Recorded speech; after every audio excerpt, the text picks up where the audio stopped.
Dear student, welcome to the last session of thermodynamics. इस session में हम जो है सेकेंड लॉ ऑफ थर्मोडायनामिक्स की स्टडी करेंगे। अब देखिए, जो लास्ट सेशन हमने कवर किया था उसमें हमने जो प्रोसेस होते हैं उनकी स्टडी की थी। सो लास्ट वाला हमने जो है प्रोसेस को दो जो है लेक्चर में डिवाइड किया था। तो लास्ट सेशन जो था उसमें हमने आइसोथर्मल और एडियाबैटिक प्रोसेस जो है वो हमने पढ़ा था। अब देखिए यहाँ पे आज हम जो स्टडी करेंगे जो सेकेंड लॉ ऑफ थर्मोडायनामिक्स होता है तो उसको समझने के लिए पहले हम जो है ना वापस फर्स्ट लॉ ऑफ थर्मोडायनामिक्स पे जाते हैं। देखिए, फर्स्ट लॉ ऑफ थर्मोडायनामिक्स हमने जो पढ़ा था तो वो एक्चुअली एनर्जी कंजर्वेशन से रिलेटेड था। ठीक है, उसमें हमने पढ़ा था कि जो हीट हम प्रोवाइड करते हैं सिस्टम को तो वो सिस्टम के जो है वर्क में और उसकी इंटरनल एनर्जी में जो है वो कन्वर्ट होता है, ये हमने पढ़ा था। अब देखिए, ये जो फर्स्ट लॉ ऑफ थर्मोडायनामिक्स है इसमें जो है कुछ लिमिटेशन है। अब ये जो है ना लॉ एक्चुअली कंसेप्टिवली क्या बताता है, हमने जो है इक्वेशन तो हमने पढ़ ली थी कि भाई जितनी एनर्जी देंगे उसमें का कुछ हिस्सा वर्क में और कुछ हिस्सा उस सिस्टम की इंटरनल एनर्जी में कन्वर्ट हो जाएगा। या ऐसा भी हो सकता है कि पूरा की पूरा वर्क में हो और जो है इंटरनल एनर्जी जीरो हो, तो कुछ प्रोसेस में ऐसा भी होता है। तो अब देखिए, पहले हम यहाँ पे समझते हैं कंसेप्चुअली कि भाई इसमें जो है प्रॉब्लम या लिमिटेशन क्या है, क्या ड्रॉबैक है एक्चुअली। तो देखो, जो फर्स्ट लॉ ऑफ थर्मोडायनामिक्स हमें क्या बताता है कि हम जो है जो हीट दे रहे हैं सिस्टम को हीट देते हैं तो वो हीट वर्क में कन्वर्ट होती है। किसमें कन्वर्ट होगी? वो पूरी की पूरी वर्क में भी कन्वर्ट हो सकती है, या जो वर्क है वो पूरा की पूरा हीट में कन्वर्ट हो सकता है। तो ये चीज जो है ना, ये एकदम सिंपली एक क्वांटिटेटिव जो है स्टेटमेंट है, मतलब एक मैथमेटिकल इक्वेशन टाइप का है। तो मतलब left hand side right hand side के बराबर होगा। तो हम ऐसे भी बोल सकते हैं कि right hand side left hand side के बराबर होता है। तो अगर हम हीट पूरी तरह वर्क में कन्वर्ट होते बता रहे हैं तो ये भी बता सकते हैं वर्क पूरी तरह हीट में कन्वर्ट होगा। तो ये जो है फर्स्ट लॉ ऑफ थर्मोडायनामिक्स के थ्रू हमने समझा था। तो ये जो है एक्चुअली सिंपली एक मैथमेटिकल एक इक्वेशन है। तो यहाँ पे जो है ना, जैसे आप बोर्ड की बुक में अगर पढ़ेंगे तो क्लियर लिखा रहेगा, it is merely quantitative statement of equivalence of heat and work, it has certain limitation. तो ये जो इक्वेशन हम देख रहे हैं इसमें कुछ लिमिटेशन है। अब लिमिटेशन क्या है पहले वो समझे। देखो, अगर फर्स्ट लॉ के लिमिटेशन को आपने अच्छे से समझ गए तो फिर आपको सेकेंड लॉ की जरूरत क्यों पड़ रही है ये समझ में आ जाएगा। अब देखिए, यहाँ पे जो लिमिटेशन है जो है दो मेन लिमिटेशन हम यहाँ डिस्कस कर रहे हैं। तो first one, according to first law of thermodynamics heat में flow on its own from higher temperature to lower temperature.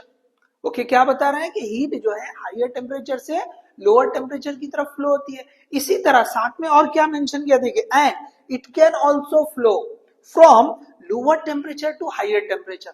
मतलब सेकेंड पार्ट में क्या लिखा है कि लोअर टेम्परेचर से हायर टेम्परेचर की तरफ भी फ्लो हो सकती है। यहां पे लिखा देखो, it can also flow, lower temperature से हायर टेम्परेचर की तरफ भी फ्लो हो सकती है। तो ये जो है हम जो मैथमेटिकल रिलेशन देख रहे हैं उसके थ्रू बता सकते हैं हीट वर्क में कन्वर्ट हुई तो वर्क हीट में कन्वर्ट होगा। तो यहाँ पे बात क्या एक्सप्लेन किया है कि जो हीट होती है वो हायर टेम्परेचर से लोअर टेम्परेचर की तरफ जा सकती है बाई ऑन। इसी तरह बाई ऑन लोअर टेम्परेचर से हायर टेम्परेचर की तरफ भी जा सकती है। तो देखो, प्रैक्टिकली ये तो हमें मालूम है कि ऐसा पॉसिबल नहीं होता है। हाँ, हायर टेम्परेचर से लोअर टेम्परेचर की तरफ तो जाती है, लेकिन लोअर टेम्परेचर से हायर टेम्परेचर की तरफ हीट बाई ऑन नहीं जाती है। बाई ऑन नहीं जाती है। जैसे अगर हमने एग्जाम्पल ले लिया, हमने जो है एक जो है कप ऑफ टी ले लिया, गर्म जो है टी, एकदम हॉट टी है। अब वो काफी जो है हॉट है तो जो कप है वो भी धीरे धीरे गर्म हो जाएगा उसमें डालने से। यस, थोड़ी देर बाद देखेंगे कि वो थोड़ा सा उसका टेम्परेचर कम हो गया। क्यों कम हुआ? क्यों कि जो चाय थी या जो टी है उसका टेम्परेचर ज्यादा था, वहां से हीट उसके सराउंडिंग में या जो कप का टेम्परेचर कप था उसको हीट ट्रांसफर कर दिया, तो हायर टेम्परेचर से लोअर टेम्परेचर की तरफ चले गई। लेकिन क्या ये पॉसिबल है कि वापस वो अपने ओरिजिनल हायर टेम्परेचर पे जा सके?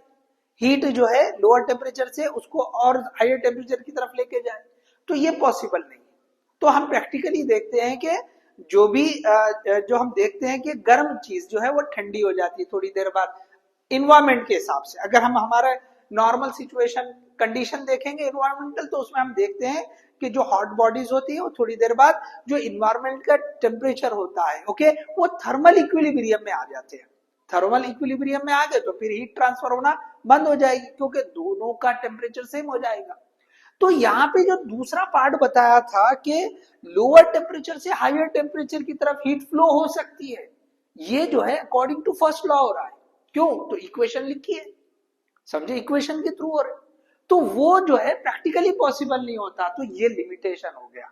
Okay, so we know that practically okay it is not possible, heat can not flow from lower temperature to higher temperature. तो आई थिंक आपको ये लिमिटेशन समझ में आ गया होगा। हायर से लोअर की तरफ तो जा सकते हैं, लेकिन लोअर से हायर की तरफ नहीं जा सकते। यही आप सेम जो है हीट के बजाय हम जो है ना ऐसा भी एग्जाम्पल ले सकते हैं कि जैसे हम जो है ना एक हाइट पे से सपोज एक ऑब्जेक्ट ले लिया, बॉल ले लिया, ऐसे ड्रॉप कर दिया, तो ये हाई लेवल है, इससे वो लो लेवल पे चला जाएगा। आपने सिर्फ ड्रॉप किया, you didn't apply any okay force to it, हमने सिंपली ड्रॉप किया। क्या ये पॉसिबल है ओके कि खुद से बॉल जो है ऐसे ऊपर आ जाए? So that is not possible. तो हायर से लोअर लेवल की तरफ तो जाएगा ओके, तो ऐसे आपको बहुत सारे एप्लीकेशन मिल सकते हैं। So from higher to lower level ball जाएगा, या वाटर का फ्लो देखें हायर लेवल से लोअर लेवल की तरफ जाता है, लेकिन खुद से लो लेवल से हायर लेवल की तरफ ओके, लोअर लेवल से हायर लेवल की तरफ नहीं जाएगा। तो आपको ये जो ड्रॉबैक है ये क्लियर होना, ये लिमिटेशन क्लियर होना चाहिए। So I hope you understood this one. ठीक है, चलो आगे बढ़ते हैं। सेकंड लिमिटेशन क्या है? According to first law of thermodynamics लिखा है we could convert all okay of the heat available to us into work. जितनी हीट है वो पूरी की पूरी हीट वर्क में कन्वर्ट हो सकती है ओके। अगर हमने ये बता दिया कि भाई इंटरनल एनर्जी का जो चेंज है वो जीरो है, तो इसका मतलब क्या होगा, जितनी हीट दे रहे हैं वो पूरी पूरी किस में कन्वर्ट होना, हीट वर्क में हो जाना चाहिए। तो यहाँ पे ये लिखा है we could convert all of the heat available to us into work. अब साथ में देखिए सेकंड पार्ट क्या, similarly all work could be converted into heat, जितना वर्क है वो हीट में भी कन्वर्ट होना। तो फिर से हमें प्रैक्टिकली ये पता है कि ये पॉसिबल नहीं होता है ओके, प्रैक्टिकली ये पॉसिबल नहीं होता है कि पूरी की पूरी हीट वर्क में कन्वर्ट नहीं होती है, कुछ ना कुछ लॉस होता है, कुछ ना कुछ लॉस होता है। इसी तरह से ये जो वर्क जब बता रहे हो कि ये वाला second part okay, so that is also not possible. तो यहाँ पे सिंपल ये समझ ले कि भाई जो 100% हीट वर्क में कन्वर्ट होना ओके ये पॉसिबल नहीं होता है। तो ये जो लिमिटेशन है, इन्हीं लिमिटेशन की वजह से ओके एक जो सेकेंड लॉ ऑफ थर्मोडायनेमिक्स है वो आया है कि हमको वो क्लैरिटी दे, हमको वो क्लैरिटी दे कि भाई ये जो है पॉसिबल जो नहीं हो रहा है कि लोअर लेवल से हायर लेवल पे सॉरी लोअर टेम्परेचर से हायर टेम्परेचर की तरफ हीट ट्रांसफर नहीं होती है। तो इसको समझाने के लिए यहाँ पे अब एक नए लॉ की जरूरत पड़ी है, और वही लॉ है सेकेंड लॉ ऑफ थर्मोडायनेमिक्स। तो देखिए यहाँ पे हमने ये जो चीजें समझी है ओके, तो इसमें लिमिटेशन हमने फर्स्ट लॉ में क्या होता है ये अच्छे से समझ गया। अब दो चीजें और समझ ले ओके, उसके बाद हम जो है लॉ को देख लेंगे, सेकेंड लॉ को देखेंगे। देखिए यहाँ पे दो चीजें, एक है लेवल की बात की है okay, high to low, low to high की ऐसे बात हो रही, दूसरा आ रहा है कि 100% मतलब परफेक्शन की बात हो रही है, पूरा की पूरा 100%। तो यहाँ पे ये जो पार्ट है ओके ये जो है हमको परफेक्शन से रिलेटेड है ओके, परफेक्शन से रिलेटेड है, और ये वाला लेवल से रिलेटेड है। ये वाला क्या है हमको, ये this is we are having about level. तो इन्हीं के हिसाब से ओके ये इसलिए बता रहे हैं हम कि इसी के हिसाब से आपको सेकेंड लॉ ऑफ थर्मोडायनामिक्स के स्टेटमेंट आएंगे। कई सारे स्टेटमेंट है जिसमें से जो हमको सिलेबस में रखा है, दो मेन स्टेटमेंट हम उसका जो है डिस्कशन करेंगे। तो देखो यहाँ पे एक तो ये हीट को पूरी तरह वर्क में कन्वर्ट करने की बात हो रही है ओके, और यहाँ पे दूसरा जो है, यहाँ जो प्रॉब्लम है कि लो टेम्परेचर से हाई टेम्परेचर की तरफ हीट ट्रांसफर होना है, हीट फ्लो होना। तो ये जो दो बातें हैं ओके, तो यहाँ पे दो डिवाइसेस, दो सिस्टम, एक सिस्टम वो है जो हीट को वर्क में कन्वर्ट करता है, वो होता है इंजन, हीट इंजन, उसको क्या कहते हैं हम, हीट इंजन, जो हीट को वर्क में ट्रांसफर करता है। इसी तरह जो दूसरा पार्ट है वर्क को हीट में ट्रांसफर करना, ये होता है रेफ्रिजरेटर। ओके, ये होता है रेफ्रिजरेटर। तो देखिए यहाँ पे कोई भी सिस्टम ऐसा नहीं, कोई हीट इंजन ऐसा नहीं है कि पूरी की पूरी हीट को वर्क में कन्वर्ट कर सके, समझे? कोई भी इंजन ऐसा नहीं। इसी तरह से कोई भी रेफ्रिजरेटर ऐसा नहीं है जो बिना वर्क करे, ओके, क्या बता रहा हूं, देखिए बिना वर्क करे जो है हीट को लोअर टेम्परेचर से हायर टेम्परेचर की तरफ फ्लो करवा सके, समझे? तो ये जो है कि भाई जो रेफ्रिजरेटर, ओके, बिना वर्क करे के हीट को, ओके, फ्रॉम लोअर टेम्परेचर से हायर टेम्परेचर की तरफ फ्लो नहीं कर सकता। इसी तरह हीट इंजन, ओके, वो 100% हीट को वर्क में कन्वर्ट नहीं कर सकता। तो ये जो 2 पॉइंट मैं आपको बोल रहा हूं, इन्हीं 2 पॉइंट के ऊपर जो है ये जो स्टेटमेंट्स है थर्मोडायनामिक्स के सेकंड लॉ के, वो हमको पढ़ने हैं। तो ये जो बेसिक मैंने सारी थीम आपको बांधी है समझने के लिए, क्लैरिटी के लिए, ओके, कि आपको ये समझ में आ जाए कि ये जो 2 अलग अलग स्टेटमेंट दिए हम क्यों पढ़ रहे हैं। ठीक है, चलिए आप पहले इसको पॉज करके कॉपी कर ले, हम जो है थर्मोडायनामिक्स के जो 2 स्टेटमेंट है उसकी स्टडी करते हैं। ओके, चलिए कॉपी कर लिया आपने, तो हम स्टार्ट करते हैं first statement. Okay, second law of thermodynamics. तो इसके जो 2 स्टेटमेंट पढ़ना था, पहला स्टेटमेंट जो है जिसको नाम दिया गया साइंटिस्ट के नेम पर Kelvin Planck's statement. Okay, Kelvin Planck's statement. जैसे हमने देखो 2 कंडीशन हमने बता दिए थे आपको, ठीक है, एक इंजन से रिलेटेड, एक रेफ्रिजरेटर से रिलेटेड। मतलब इंजन से रिलेटेड जिसमें जो हीट है पूरी की पूरी तरह जो है वर्क में कन्वर्ट होना, और रेफ्रिजरेटर से रिलेटेड जहां पे लेवल की बात हो रही है कि भाई हीट जो है लोअर टेम्परेचर से हायर टेम्परेचर की तरफ जो है फ्लो होना। तो चलिए यहाँ पे हमने जो है देखो स्टेटमेंट लिखा है। ओके, सो आप यहाँ पे देखो तो स्टेटमेंट क्या कह रहा है कैल्विन प्लैंक्स। तो देखिए 3-4 फॉर्म है, तो ये जनरली हम जो है ना जैसे बोर्ड की टेक्स्ट के हिसाब से देखेंगे, this is called as first form of second law of thermodynamics, first form. तो आपको नेम से भी पूछ सकता है, देखो बोर्ड के अंदर आपको 1 मार्क के लिए स्टेटमेंट पूछ सकता है, यहां से यहां तक का स्टेटमेंट, चाहे वो केल्विन प्लैंक का हो या नेक्स्ट वाला जो स्टेटमेंट है, वो दोनों में से कुछ भी आपको पूछ सकता है। चलिए अब देखिए स्टेटमेंट क्या दिया है, it is impossible to extract an amount of heat QH from hot reservoir and use it all to do work W। Okay, क्या बता रहा है इसमें कि पूरी की पूरी हीट, ओके, जो हम हॉट रिजर्वायर से ले रहे हैं, रिजर्वायर मतलब एक तरह का स्टोर समझ ले, क्या होता है स्टोर, तो स्टोर ऑफ हीट, उसमें से जितनी हीट ले रहे हैं, ओके, वो पूरी की पूरी हीट, ओके, वर्क में कन्वर्ट नहीं कर सकते, ये बता दिया, impossible, okay, to extract the heat QH। देखो हॉट रिजर्वायर से जो हीट ले रहे हैं वो कितनी ले रहे हैं QH, तो ये QH हीट को हम जो है वर्क में पूरी तरह कन्वर्ट नहीं कर सकते। आगे सेंटेंस और एक जोड़ा है, some amount of heat QC must be exhausted to cold reservoir. इसमें का कुछ हिस्सा कोल्ड रिजर्वायर ये समझ लीजिए सराउंडिंग जो है, जैसे सिंपल सा एग्जांपल है कि भाई जो है अब खाना बना रहे हैं, ठीक है ना, तो स्टोव जो है वो रिजर्वायर हो गया, हॉट रिजर्वायर जो हीट दे रहा है, वो हीट दे रहा है। अब वो हीट किसको जा रही है, वो जो जिसमें जो पैन है खाना बनाने का बर्तन या जो पैन बोल रहे हैं उसको हीट जा रही है। क्या पूरी की पूरी हीट वो खाना बनाने के लिए यूज होती है क्या? कुछ हिस्सा सराउंडिंग में भी चला जाता है, एग्जॉस्ट हो जाता है, लॉस हो जाता है। तो यही बता रहा है ये लॉ, यही बता रहा है, रियलिटी है। तो ये हॉट रिजर्वायर से QH हीट लिए, वो हीट का कुछ हिस्सा वर्क डन और कुछ हिस्सा लॉस होगा मतलब वो कोल्ड रिजर्वायर को चला जाएगा। तो हम यहाँ पे कोल्ड रिजर्वायर सराउंडिंग कंसीडर कर सकते हैं, तो सराउंडिंग को चले जाएगा। तो इस तरह से ये जो है ना फर्स्ट फॉर्म या कैल्विन प्लैंक का स्टेटमेंट है सेकेंड लॉ ऑफ थर्मोडायनामिक्स। तो अब देखिए इसमें साथ में क्या बता रहा है, this prohibits the possibility of perfect heat engine. तो इससे क्या हो रहा, कोई भी हीट इंजन परफेक्ट नहीं मिलेगा। क्यों परफेक्ट नहीं मिलेगा? हीट इंजन क्या है, तो ये जो हीट इंजन होता है ये क्या करता है, हीट को वर्क में कन्वर्ट करता है। तो पूरी की पूरी हीट को वर्क में कन्वर्ट नहीं कर रहा है, इसलिए हम क्या बोलेंगे कि कोई भी हीट इंजन परफेक्ट नहीं होता। तो मैंने आपको साथ में वो भी बताया था परफेक्शन और लेवल, तो ये परफेक्शन से रिलेटेड बात हो रही है, परफेक्शन वाले स्टेटमेंट की बात हो रही, समझ लिया।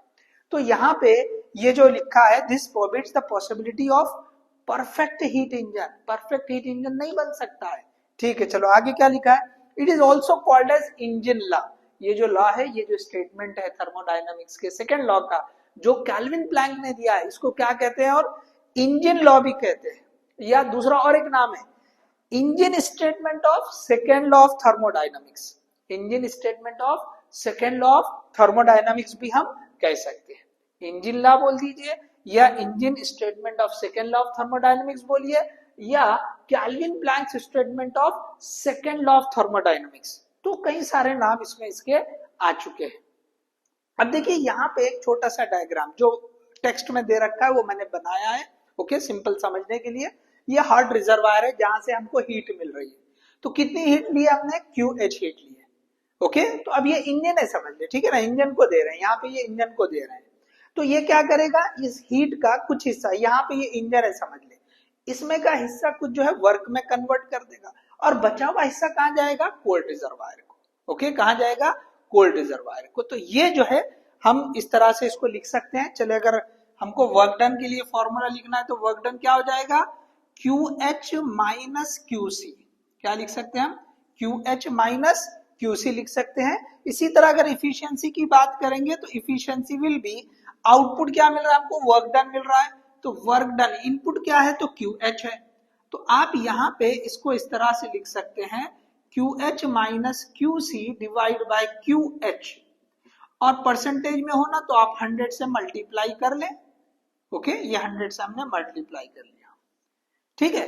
तो इस तरह से हम जो है ये बता सकते हैं। तो इफिशियंसी का फॉर्मूला भी याद रख लें, ठीक है।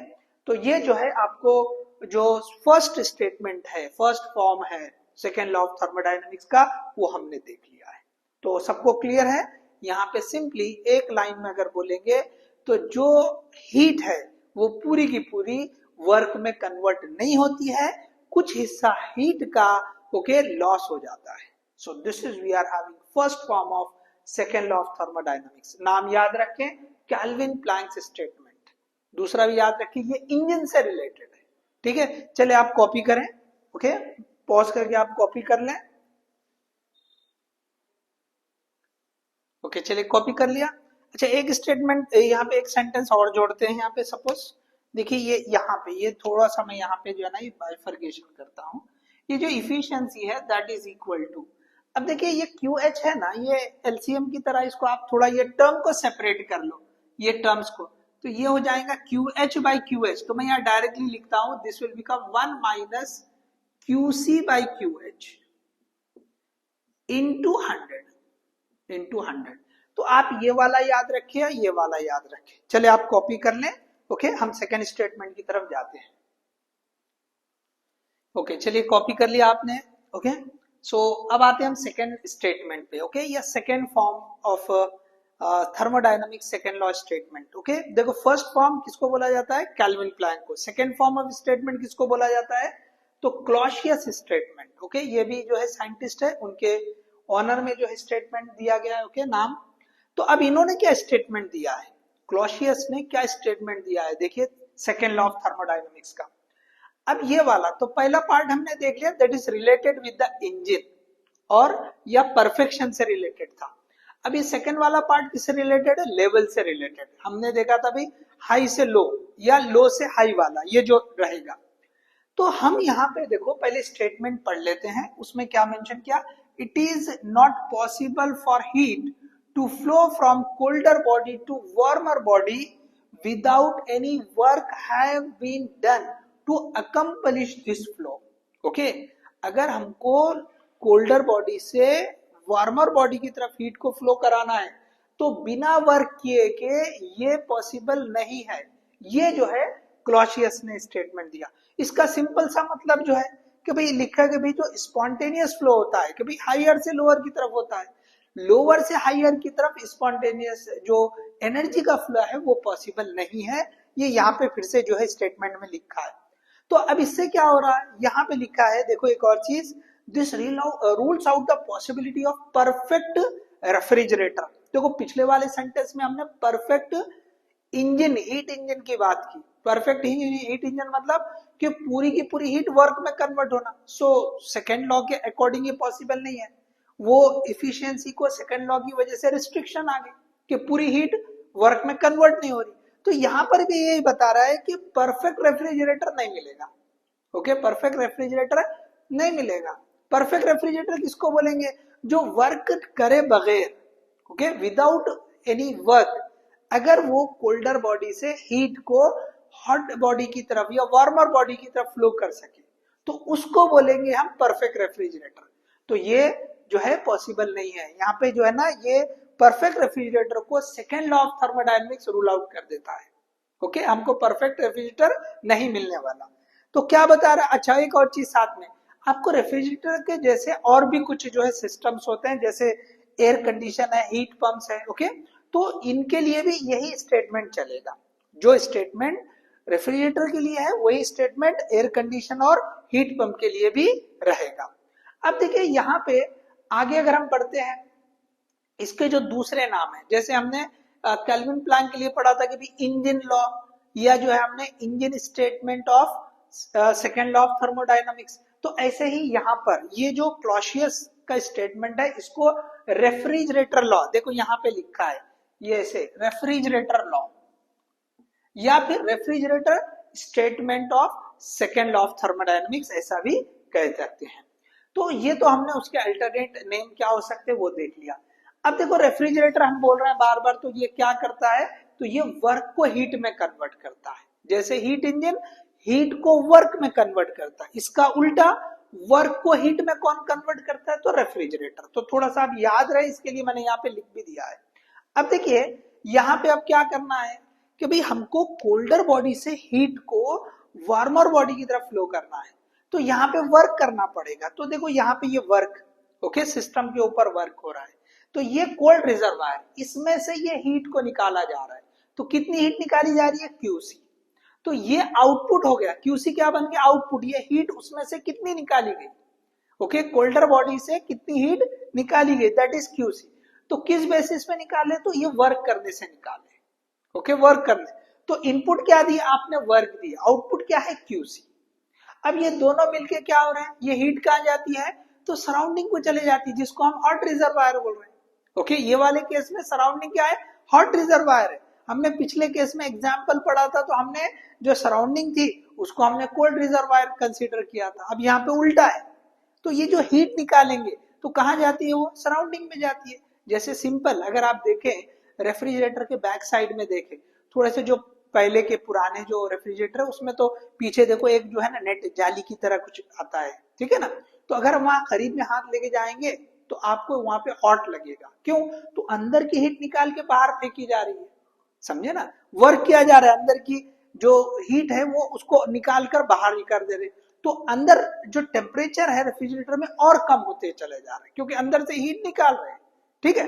तो एनीवे, तो यहाँ पे आपको ये समझ में आना कि वर्क ये इनपुट हो रहा है यहाँ पे, और ये जो क्यूसी जो कोल्डर बॉडी से हीट निकाली जा रही, दैट इज आउटपुट। तो यहाँ पे एक टर्म यूज होता है, जैसे हीट इंजन के लिए इफिशियंसी है, रेफ्रिजरेटर के लिए होता है कोएफिशिएंट ऑफ परफॉर्मेंस या figure of merit of refrigerator, ऐसा भी बोलते हैं। तो यहाँ पे उसको हमने के से डिनोट किया है। तो के क्या होगा? आउटपुट बाय इनपुट, या output energy divide by input energy, जो भी आप लिखना चाहते। तो QC divide by W. Okay, QC output है और वर्क डन इनपुट है। तो अब ये वर्क डन क्या हो रहा है? देखो यहां से देखो, वर्क डन और क्यूसी मिलके क्यूएच हो रहे हैं। तो QH is W plus QC. तो डब्ल्यू वर्क डन क्या लिख सकते हैं? QH minus QC. तो ये के क्या बन जाएगा? QC divide by QH minus QC. तो इस तरह से जो है ये हमको जो है फिगर ऑफ मेरिट या coefficient of performance for refrigerator आ जाएगा। तो QC divide by QH minus QC. तो ये जो है सेकेंड लॉ ऑफ थर्मोडायनेमिक्स का दूसरा जो स्टेटमेंट है, हमारे सिलेबस में ये दो स्टेटमेंट रखे हैं, तो वो हमने अच्छे से समझ गए। तो एक स्टेटमेंट हीट इंजन के लिए बताया गया, दूसरा स्टेटमेंट रेफ्रिजरेटर के लिए बता दिया गया। अच्छे से याद रख ले, एक बात की जाती है परफेक्शन की, मतलब 100% हीट को वर्क में कन्वर्ट करना इंजन से रिलेटेड है, और लो लेवल से हाई लेवल की तरफ जाना ये दूसरे वाला लॉ। तो सिंपली अगर इससे ये आप याद रखेंगे तो आपको ये जो दोनों स्टेटमेंट है ना वो अच्छे से याद रहेंगे, अदरवाइज कंफ्यूजन रहेगा कि भाई ये क्या है कैल्विन प्लैंक स्टेटमेंट या ये जो क्लॉसियस। तो ये दो चीजों को अच्छे से याद रखें। तो मैंने आपको एक डिस्टिंक्शन करके बता दिया, एक तो परफेक्शन और लेवल हाई लो के हिसाब से भी बोल दिया, दूसरा हीट इंजन और रेफ्रिजरेटर के हिसाब से भी बता दिया। So hope you understood this one. तो देखिए यहाँ पर ये जो है ना एज पर नीट ओके हमारा जो सिलेबस था वो यहाँ पे कंप्लीट हो जाता है। तो आप थोड़ा सा जो रिवर्सिबल इरिवर्सिबल जो प्रोसेस है वो आप जो है ना इससे पहले वाले जो लेक्चर्स है ओके प्रोसेस हमने जो 4 डिफरेंट प्रोसेस पढ़े तो उससे पहले एक बार चेक कर लें आप ओके उसमें आपको मिल जाएंगे। अब देखिए ये फिर भी अगर 2 मिनट में आप सुन ले, देखो ऐसे प्रोसेस जो वापस अपने ओरिजिनल जो है फॉर्म में चले जाएंगे तो मतलब उसको हम जो है ना रिवर्सिबल प्रोसेस बोलते हैं। जैसे मेल्टिंग ऑफ आइस है तो आइस मेल्ट होके वाटर बन गया, उसको वापस फ्रीज कर दो तो फिर से वैसी हो जाता है, उसी टेम्परेचर पर वापस भी लेके जा सकते हैं ओके। तो ये जो है ना कैसा हो गया रिवर्सिबल प्रोसेस हो गया ओके, इसको हम क्या बोलेंगे रिवर्सिबल प्रोसेस।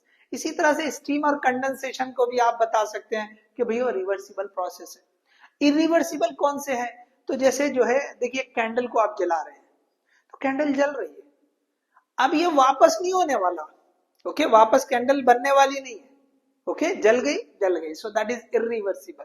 इसी तरह से हमने जैसे एग्जांपल स्टार्ट में दिया था कि जो इन्फ्लेटेड बलून है हवा भरे वाला जो बलून होता है उसको अगर आपने पिन मारी तो सडनली जो है ना वो जो है पंक्चर हो जाए फूट जाएगा, तो उसमें की जो हवा निकली अब वापस आएगी क्या वो, that is not possible okay, irreversible process है। या टायर पंक्चर हो गया बोल रहे हैं हम तो इरिवर्सिबल प्रोसेस, वापस हवा नहीं जाएगी ओके, वापस हवा नहीं जाएगी, खुद से नहीं जाएगी, जैसे खुद से निकल गई। So those are called as irreversible process. ठीक है, तो ये जो हमने पढ़ा है ओके कि जो प्रोसेस होते हैं यहाँ पर अगर सिलेबस के हिसाब से देखेंगे रिवर्सिबल इरिवर्सिबल प्रोसेस, यहाँ पे सिलेबस कंप्लीट हो जाता है इस चैप्टर का। तो ये चैप्टर जो है यहाँ पे कंप्लीट हो चुका है। सो इन जो है आगे के जो है 1-2 सेशन हम जो है ना न्यूमेरिकल से रिलेटेड जो है डेफिनेटली लेंगे okay. So hope you understood, thank you, all the best.